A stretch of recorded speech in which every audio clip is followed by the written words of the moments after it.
ఈరోజు అంటే ఆదివారము ప్రస్తుతము ట్విట్టర్లో హ్యాష్ట్యాగ్ తెలంగాణ వాళ్ళు ఒకటి లైవ్ పెట్టినారంటే జూమ్ మీటింగ్ ఎలా ఉంటుంది అలా ప్రజాస్వామ్యం కూడా పాల్గొంది. అంటే హైడ్రా కమిషనర్ మాట్లాడుతున్నారు చెరువుల పరిరక్షణ గురించి ఏమేమి చేయాలి ఎట్లా చేస్తున్నామని ఎన్నోసార్లు అడిగింది ప్రజా సంకల్పం హైడ్రా కమిషనర్ గారిని. న్యాయస్థానాలు అంటే గౌరవం లేదు వీళ్ళకు.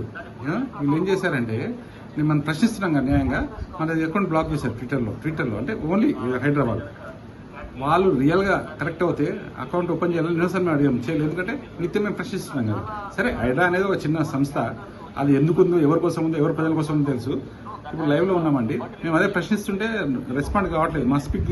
మమ్మల్ని స్పీకర్ గారు తీసుకోవట్లేదు, అవసరంగా తీసుకోవట్లేదు. ఎందుకు వేరే వాళ్ళని అతను మాట్లాడింది వినాలా, ఎందుకు పెట్టాలి మేము ఫస్ట్ వాళ్ళు అర్థం కావట్లేదు.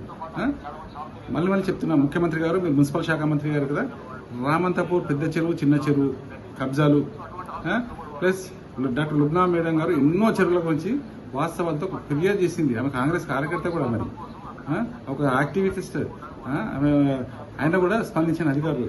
ఇప్పుడు ఈయన గొప్పగా ఏదో చెప్తున్నాడు రంగనాథ్ గారు. ఫస్ట్ మేము చెప్పాం కదా, రామంతాపూర్ చెరువు పెద్ద చెరువులో ప్రస్తుతం కూడా నిర్మాణం జరుగుతుంది, అనుమతి ఇచ్చారు జిహెచ్ఎంసీ కమిషనర్ గారు. ఇరిగేషన్ వాళ్ళు ఎన్ఓసి ఇచ్చారంట, ఎట్లా ఇచ్చినారు? హెచ్ఎండిఏ ప్రిలిమినరీ నోటిఫికేషన్ లో క్లియర్ గా ఉంది అసలు చెరువు ఎఫ్టీఎల్ ఎక్కడ ఉంది, బఫర్ జోన్ ఎక్కడ ఉంది. రామంతాపూర్ పెద్ద చెరువు విషయం చెప్తున్నాను.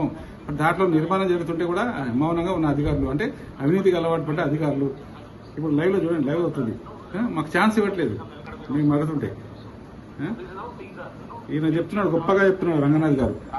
గొప్ప అది కాదు, మీరు కబ్జా చేసిన చెరువులు కబ్జా అవుతున్నాయి. ప్రస్తుతం కూడా మా ట్విట్టర్లో ఎన్నో కంప్లైంట్లు చూడండి, అక్రమ నిర్మాణాలు, చెరువుల కబ్జాలు, రోడ్డు కబ్జాలు, ఫుట్పాత్ కబ్జాలు, ఒక్క దాని మీద ఒక స్పందించలే ఈ మిస్టర్ రంగనాథ్ గారు. ఇప్పుడేమో గొప్పగా చెప్తున్నారు. ఎవరి కోసం పెట్టారు ఈ ట్విట్టర్ ఈ రోజు? ఫాస్ట్యాగ్ తెలంగాణ వాళ్ళు సమాధానం చెప్పాలి. మేము ప్రశ్నిస్తున్నాం, మేము ఒక్క దాన్ని కూడా స్పందించలేదు. లేదంటే మా మీద కేసు పెట్టండి, మా తప్పుడు ఫిర్యాదు అయితే. లేదంటే వీళ్ళ మీద కూడా కేసు పెట్టాలి ముఖ్యమంత్రి గారు. మేము చెప్తున్నాం, ఎందుకు పెట్టారు హైడ్రా? అసలు నేను రామంతపూర్కి వచ్చింది హైడ్రా ప్రభుత్వ భూమిని కాపాడాలని మేము పోరాటం చేస్తున్నాం. డాక్టర్ మన భిక్షపతి గారని సీనియర్ సిటిజన్, దాంట్లో ప్రజాస్వామ్యం కూడా ఉంది. మేము వెళ్ళి మాట్లాడాం, ఎంఆర్ఓ ఉప్పల ఎంఆర్ఓ, ఆయన కూడా ఎలాంటి స్పందన లేదు. గవర్నమెంట్ ల్యాండ్ అది. ఎస్, మమ్మల్ని అడుగుతున్నారు, మీకేటో తెలుసు అని మమ్మల్ని అడుగుతున్నారు. కాబట్టి మాకు ఇలా రికార్డ్ చేయండి అని మొత్తం ఫీల్డ్ సర్వే ఎందుకు చేయట్లేదు?